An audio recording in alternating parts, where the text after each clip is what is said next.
Bonjour à tous, je m'appelle Margaret, j'ai 72 ans, je vis seule et je veux vous parler de l'année où j'ai enfin cessé de passer tous mes week-ends à faire le ménage. Pendant la majeure partie de ma vie adulte, le schéma était le même. Du lundi au vendredi, la maison semblait se désorganiser. Les petits objets s'accumulaient, la vaisselle s'entassait dans l'évier, les surfaces se couvraient de leur collection. Et je me débrouillais tant bien que mal pour survivre à chaque journée. Puis arrivait le samedi, et je passais une bonne partie de la matinée à nettoyer, ranger et remettre les choses en ordre. Le dimanche, je me reposais, soulagée, et le lundi, le même scénario se répétait. Ce qui rendait la situation encore plus difficile, c'était que, vivant seule, je n'avais personne avec qui partager les tâches ménagères.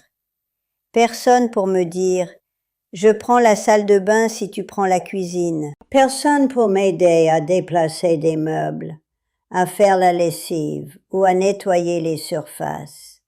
Juste moi, ma maison et le poids d'une semaine de vie quotidienne. J'ai passé plusieurs années à essayer différentes méthodes. J'ai tenté de nettoyer un peu chaque jour, mais je finissais par me laisser distraire ou me fatiguer. J'ai essayé d'embaucher quelqu'un une fois par mois, ce qui a fonctionné pendant une semaine environ, avant que tout ne revienne à son état initial. J'ai même essayé d'ignorer complètement le problème, et j'ai constaté que la maison était propre environ 3 fois par an, qu'elle en ait besoin ou non.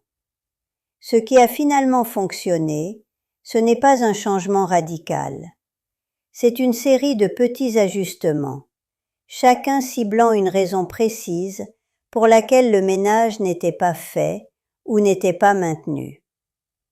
Voici ces ajustements, et je souhaite les partager en toute honnêteté, car ils ont véritablement transformé mon rapport à ma propre maison. Premier conseil, déterminez ce qui est vraiment le plus important à nettoyer et concentrez-vous d'abord sur cet aspect. Le déclic s'est produit lorsque j'ai cessé de vouloir que tout soit impeccable en permanence.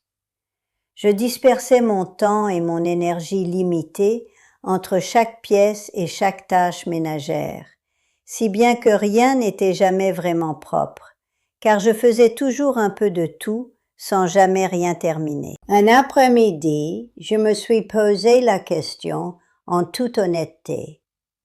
Quels sont les 2 ou 3 endroits de ma maison qui, lorsqu'ils sont propres, me donnent l'impression d'avoir la maison sous contrôle? La réponse m'est venue rapidement. La cuisine et la salle de bain. Quand le plan de travail de ma cuisine est dégagé et propre, et que l'évier est vide, toute la maison me paraît gérable, même si d'autres pièces ne sont pas impeccables. Quand la salle de bain est fraîche et rangée, j'ai le sentiment de vivre dans une maison bien entretenue. C'est donc là que j'ai concentré mes efforts en priorité et de manière constante. La cuisine et la salle de bain ont bénéficié d'un nettoyage quotidien avant tout le reste, qui n'est traité qu'une fois par semaine. Les résultats ont été visibles en une semaine. Ma maison a commencé à paraître plus propre, de façon constante, même si je consacrais moins de temps au nettoyage au total, tout simplement parce que je le consacrais aux tâches les plus importantes.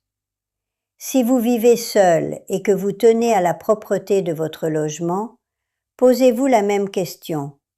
Quelles sont les 2 pièces, lorsqu'elles sont propres, qui donnent à toute la maison une impression de propreté? Commencez par là, chaque jour. Dites-moi en commentaire, quelle pièce de votre maison, une fois propre, vous donne l'impression d'avoir tout sous contrôle? Je suis vraiment curieux de savoir si la plupart des gens répondent comme moi, ou si les réponses varient plus que je ne le pense. Deuxième conseil.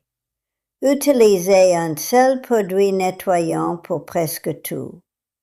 Je voudrais vous parler des produits d'entretien, car c'est un domaine où je me suis compliqué la vie et où j'ai dépensé beaucoup plus que nécessaire. J'avais un spray différent pour chaque surface, un pour la salle de bain, un pour la cuisine, un pour les vitres, un pour le bois, un pour le carrelage. Ils étaient tous rangés un peu partout dans la maison, la plupart à moitié utilisés, et je devais constamment me souvenir où ranger chaque produit. J'utilise désormais un seul produit nettoyant pour quasiment tout dans ma maison, et je le prépare moi-même. Du vinaigre blanc, de l'eau et un peu de liquide vaisselle dans un vaporisateur. Ce mélange nettoie les comptoirs, le carrelage, les surfaces de la salle de bain, l'intérieur du réfrigérateur, la plaque de cuisson et la plupart des autres surfaces dures sans laisser de résidus ni d'odeur chimique. Pour les surfaces plus abrasives, j'utilise du bicarbonate de soude. Mon placard à produits ménagers est passé de 14 à 4. L'espace gagné est considérable, physiquement parlant, mais surtout mentalement. Si vous gérez votre maison seul et que vous possédez toute une gamme de produits spécialisés, la simplification vaut vraiment le coup. Essayez un spray multi-usage pendant 2 semaines et voyez si les produits spécifiques vous manquent. D'après mon expérience, vous ne les regretterez pas. Si vous n'êtes pas encore abonné, abonnez-vous dès maintenant. Chaque semaine, je partage des conseils pratiques et sincères pour garder une maison propre et bien rangée, spécialement conçue pour les personnes vivant cette étape de leur vie. Je serai ravie de vous compter parmi nous. Troisième conseil.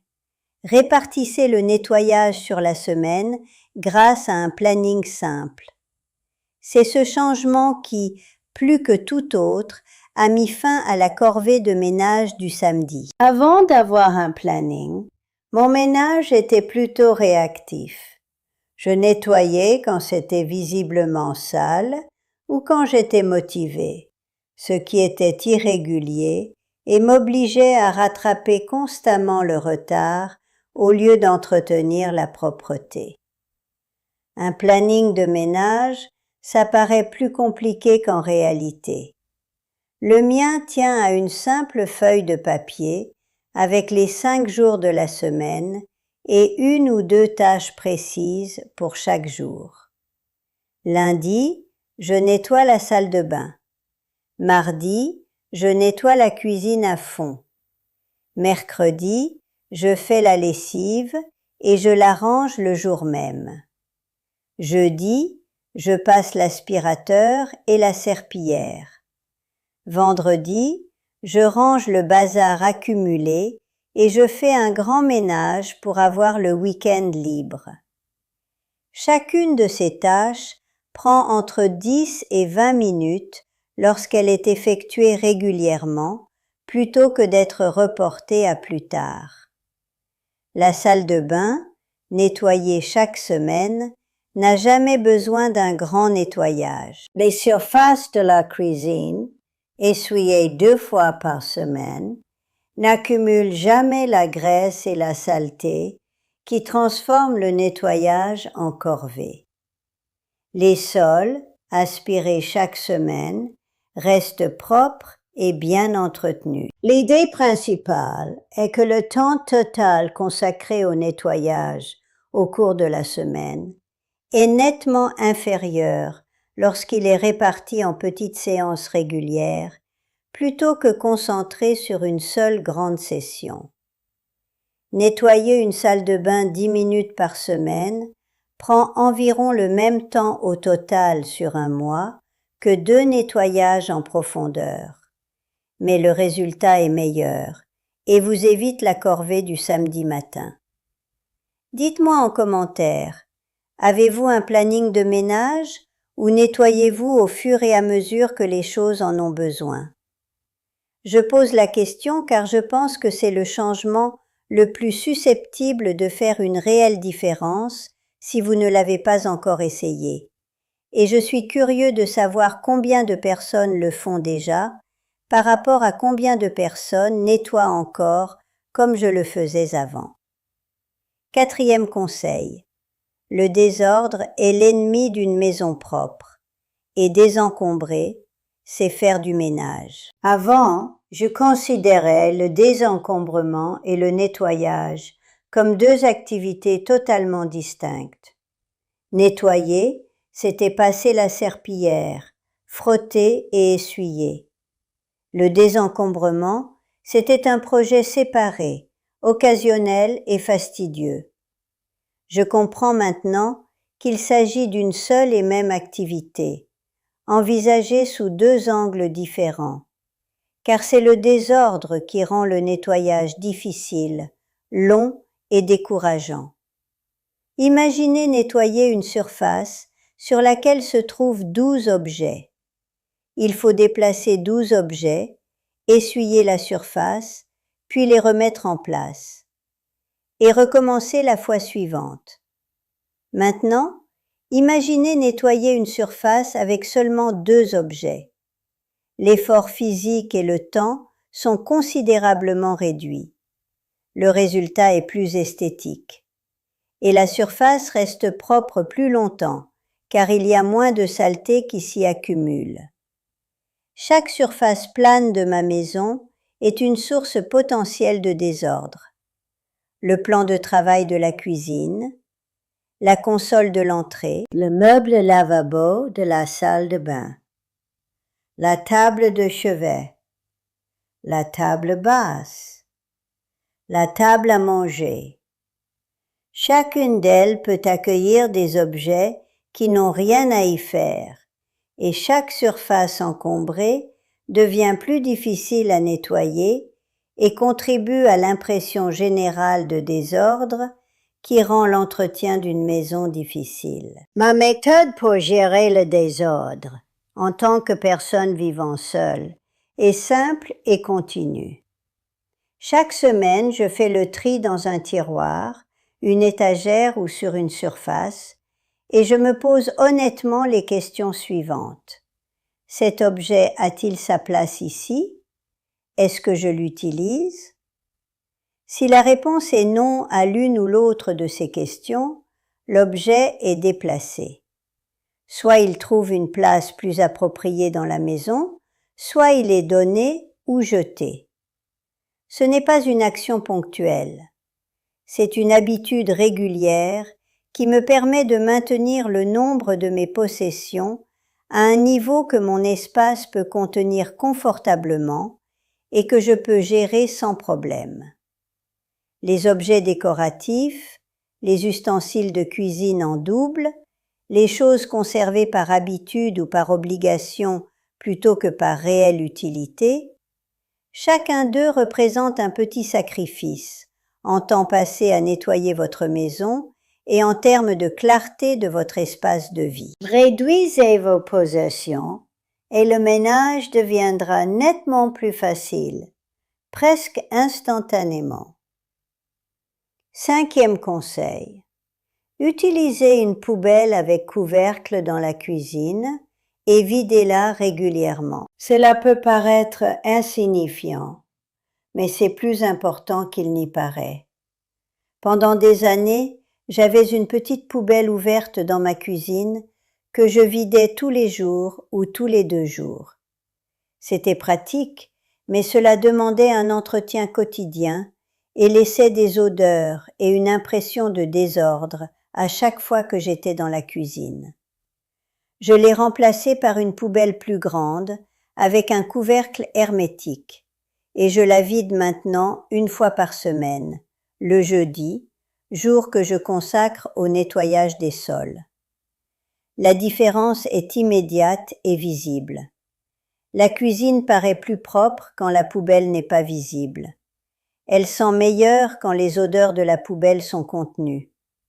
et le temps que je consacrais auparavant à vider la poubelle quotidiennement ou tous les 2 jours est désormais remplacé par une seule tâche hebdomadaire de 3 minutes, intégrée à ma routine de nettoyage des sols. Pour une personne vivant seule, la poubelle se remplit suffisamment lentement pour qu'un vidage hebdomadaire soit amplement suffisant. Le secret? Le couvercle. Une poubelle avec couvercle retient les déchets et les odeurs, ce qui améliore considérablement la qualité de l'air ambiant. Abonnez-vous si ce n'est pas déjà fait. Chaque semaine, je partage mes astuces pour garder un foyer calme et propre quand on vit seul, et croyez-moi, ces échanges sont importants pour moi. Conseil numéro 6. Nettoyer pendant les moments d'attente. Lorsque j'ai entendu pour la première fois cette idée d'utiliser son temps mort, je n'étais pas sûre qu'elle me concernait. Je suis à la retraite. Je n'ai pas d'attente entre 2 réunions, ni de course effrénée entre 2 engagements. Mais en y prêtant attention, j'ai constaté que les moments d'attente étaient bien plus nombreux que je ne l'imaginais, et que chacun d'eux était une occasion d'accomplir une petite chose qui, autrement, nécessiterait du temps supplémentaire. L'eau chauffe pour mon thé du matin en 2 minutes. Pendant ces 2 minutes, j'essuie le plan de travail de la cuisine. Le cycle de lavage que j'ai lancé dure 40 minutes. Pendant ces 40 minutes, je passe l'aspirateur dans une pièce. Un coup de fil pendant que je fais les 100 pas dans la maison me donne 15 minutes de rangement potentiel. Les 5 minutes avant le début d'une émission de télévision suffisent pour essuyer le lavabo et le miroir de la salle de bain. Aucune de ces tâches ne requiert de temps dédié, car elles s'intègrent au moment déjà prévu dans ma journée. Et collectivement, sur une semaine, elles représentent un volume important d'entretien qui maintient la maison en bon état sans que j'aie besoin de dégager un créneau horaire spécifique, ni de faire du ménage une activité à part entière. La liste des tâches réalisables en 2 à 5 minutes d'attente est plus longue qu'on ne le pense.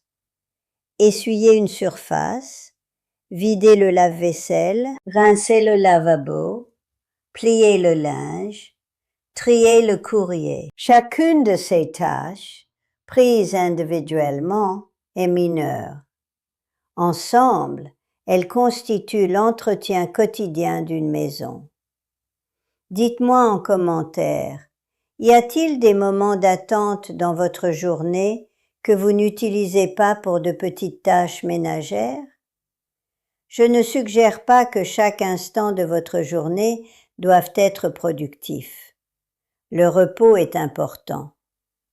Mais je constate que la plupart des gens ont plusieurs pauses naturelles tout au long de la journée qui pourraient facilement absorber de petites tâches qu'ils devraient autrement planifier séparément. Conseil numéro 7. Utilisez un minuteur dédié 1 fois par semaine pour les tâches qui nécessitent plus de temps. Grâce à un entretien quotidien réparti sur la semaine et à de petites tâches effectuées pendant les temps morts, la plupart de ma maison reste propre sans que j'aie besoin de consacrer un long moment au nettoyage. Cependant, certaines choses requièrent une attention plus soutenue. La salle de bain a besoin d'un bon coup de chiffon, le sol de la cuisine d'un lavage à la serpillière, et les zones où la saleté s'accumule lentement doivent être nettoyées en profondeur. Pour cela, j'utilise ce que j'appelle une séance ciblée. Je programme un minuteur sur 30 minutes. J'ai une liste précise des points que je vais aborder pendant cette séance et je travaille sur cette liste avec une concentration totale jusqu'à ce que le minuteur sonne. Parfois, je termine avant. Parfois, les 30 minutes s'écoulent et j'en rajoute 5.